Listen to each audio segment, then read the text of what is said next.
আসসালামু আলাইকুম প্রিয় ভাইয়ারা, আশা করি সবাই ভালো আছো। আমি মোহাম্মদ তাসিন চৌধুরী আবারও তোমাদের সাথে চলে আসছি। তো আজকে আমরা অষ্টম শ্রেণীর বিজ্ঞান বইয়ের ১০ নাম্বার অধ্যায় অর্থাৎ অম্ল ক্ষারক ও লবণ অধ্যায়টি শুরু করব। তো যদি ভিডিওটি ভালো লেগে থাকে অবশ্যই তোমরা লাইক এবং একটা সাবস্ক্রাইব ঠুকে দিবা। ওকে, তো চলো আর দেরি না করে আমরা শুরু করি। প্রথমে দেখো ভাইয়া যে দেয়া আছে লেবুর রস, ভিনেগার, চুন, অ্যান্টাসিড ঔষধ, খাবার লবণ এগুলো আমাদের অতি প্রয়োজনীয় দ্রব্য সামগ্রী। এর মধ্যে কোনটি অম্ল বা অ্যাসিড? তোমাদেরকে এক কথায় বোঝাই অম্ল হচ্ছে অ্যাসিড। হুম। আর কোন দেয়া আছে যে কোনটি ক্ষারক আবার কোনটি হয়তো লবণ। এদের রাসায়নিক ধর্ম ভিন্ন ভিন্ন। রাসায়নিক ধর্ম অনুযায়ী এদের কয়েকটি একেক কাজে ব্যবহৃত করা হয়। চলো এর পরের পৃষ্ঠায় আমরা গিয়ে দেখি অম্ল ক্ষারক ও নির্দেশক। এ আমি তোমাদেরকে বলছি যে অম্ল জিনিসটা হচ্ছে অ্যাসিড। দেখো, লিটমাস কাগজ তৈরি হয় লাইকেন নামক এক ধরনের গাছ থেকে প্রাপ্ত রঙের সাহায্যে। এভাবে প্রাপ্ত লিটমাস কাগজ দেখতে লাল বর্ণের হয়। এ লাল বর্ণের লিটমাস কাগজকে যে কোনো ক্ষারীয় দ্রবণে ডুবালে তা নীল বর্ণ ধারণ করে।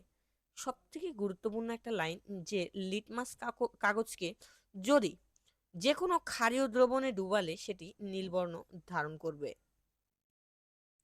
অন্যদিকে নীল বর্ণের লিটমাস কাগজে কোনো অ্যাসিড যোগ করলে তা লাল বর্ণের লিটমাস কাগজে পরিণত হয়।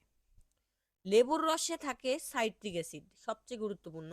লেবুর রসে থাকে সাইট্রিক অ্যাসিড। এমসিকিউ তে খুবই আসে প্রশ্নটা যে লেবুর রসে কি থাকে। লেবুর রসে থাকে ভাইয়া সাইট্রিক অ্যাসিড। এতে কোনো লাল লিটমাস ডুবানো হয়, এতে যখন লাল লিটমাস ডুবানো হয় তখন কোনো রাসায়নিক বিক্রিয়া হয় না, ফলে লিটমাস কাগজের রং কোনোই পরিবর্তন হয় না। কিন্তু যদি ভাইয়া নীল লিটমাস কাগজ ডুবানো হয় তাহলে সেই লিটমাসের সাথে লেবুর সাইট্রিক অ্যাসিডের মধ্যে রাসায়নিক বিক্রিয়া ঘটে এবং ফলে লিটমাস কাগজের রং পরিবর্তিত হয়।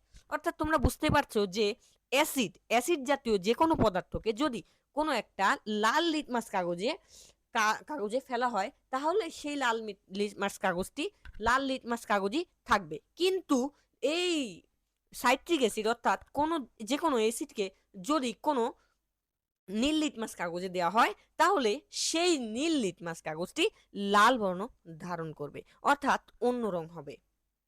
তাহলে এক কথায় বলা যায় যে অ্যাসিডের ধর্মই হলো এরা লাল লিটমাসকে নীল করবে। নীল লিটমাসকে লাল করবে। দেখো এখানে অনেকগুলো দেয়া আছে যে টক লাগে কেন, এগুলো তোমরা বুঝতে পারবা। দেখো, এই যে মোস্ট ইম্পর্টেন্ট ছক, এই ছকে দেয়া আছে আঙ্গুর, কমলা লেবু, আর এগুলোতে থাকে সাইট্রিক অ্যাসিড, তেঁতুলে থাকে টার্টারিক অ্যাসিড। এখানে যতগুলো আছে সবগুলাই খুবই গুরুত্বপূর্ণ। সো এগুলা পড়ে রাখবা, এমসিকিউ এর জন্য অনেক অনেক অনেক আসে। আর তারপরে দেখো এখানে একটা পরীক্ষা করছে। এই দেখো নির্দেশক কি, নির্দেশকেরটা পড়বা, নির্দেশক পড়বা। এন্ড লাস্টে দেখো এই যে অ্যাসিডের এখানে সংজ্ঞা দেওয়া আছে, কয়েকটা অ্যাসিড দেওয়া আছে, অ্যাসিটিক অ্যাসিড, তারপর হচ্ছে অক্সালিক অ্যাসিড, এগুলো সংক্ষেপ পড়বা, সংক্ষেপ পরীক্ষায় দেয়। Hydrochloric acid HCl, sulphuric acid H2SO4, এগুলো সব পড়বা। দেখো অ্যাসিডের সাথে যখন বিক্রিয়া করা হয়, অ্যাসিডের সাথে পানি যোগ করা হলে এই দেখো H+ এবং ক্লোরিন মাইনাস আয়ন উৎপন্ন হবে। এগুলো পড়বা। তারপর হচ্ছে এই দেখো CH3COOH, এটার সাথে পানি যোগ করালে হলে H+ এবং CH3COO মাইনাস উৎপন্ন হবে। মিথেন কি অ্যাসিড? মিথেন দেখো, মিথেন মূলত অ্যাসিড না। মিথেনের 4টি হাইড্রোজেন পরমাণু আছে কিন্তু মিথেন H+ উৎপন্ন করে না। এই দেখো, যেমন অ্যাসিড কিন্তু H+ উৎপন্ন করবে। এক কথায় অ্যাসিডের সংজ্ঞা হচ্ছে যে সকল যে সকল যৌগ পানির সাথে বিক্রিয়া হাইড্রোজেন আয়ন উৎপন্ন করবে তাদেরকে আমরা অ্যাসিড বলবো। সো এবার দেখো দুইটি ক্ষারকের দিকে লক্ষ্য করি। এগুলো হচ্ছে ভাইয়া ক্ষারক, সোডিয়াম হাইড্রোক্সাইড NaOH এবং ক্যালসিয়াম হাইড্রোক্সাইড CaOH2, এগুলো হচ্ছে ভাইয়া ক্ষারক। ক্ষারক হলো সেই সকল রাসায়নিক পদার্থ যাদের নিয়ে অক্সিজেন ও হাইড্রোজেন পরমাণু থাকে এবং তারা হলো পানিতে হাইড্রোক্সিল আয়ন তৈরি করে। এসিড হচ্ছে পানিতে এইচ প্লাস আয়ন তৈরি করবে এবং ক্ষারক হচ্ছে পানিতে হাইড্রোক্সিল আয়ন তৈরি করবে। সো এইগুলোর সংজ্ঞা কিন্তু খুবই ইম্পর্টেন্ট ভাইয়া, তোমরা পড়বা। দেখো, সোডিয়াম হাইড্রোক্সাইডকে যখন পানির সাথে বিক্রিয়া করা হয় তখন সোডিয়াম প্লাস আয়ন এবং হাইড্রোক্সিল অর্থাৎ OH মাইনাস আয়ন উৎপন্ন হয় এবং ক্ষারক।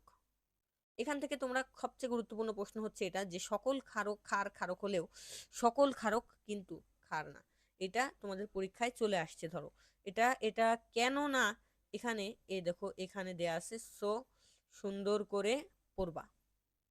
এসিড এবং ক্ষারকের ব্যবহার আছে, যে এসিড দেখো কি, তারপরে হচ্ছে এই যে এখানে এখানে খ নাম্বার প্রশ্নে আসে যে এই যে এটা যেমন অ্যান্টাসিড ওষুধ হলো মূলত ম্যাগনেসিয়াম হাইড্রোক্সাইড, যা সাসপেনশন ও ট্যাবলেট দুইভাবেই পাওয়া যায়। Magnesium হাইড্রোক্সাইডের সাসপেনশনে milk of magnesia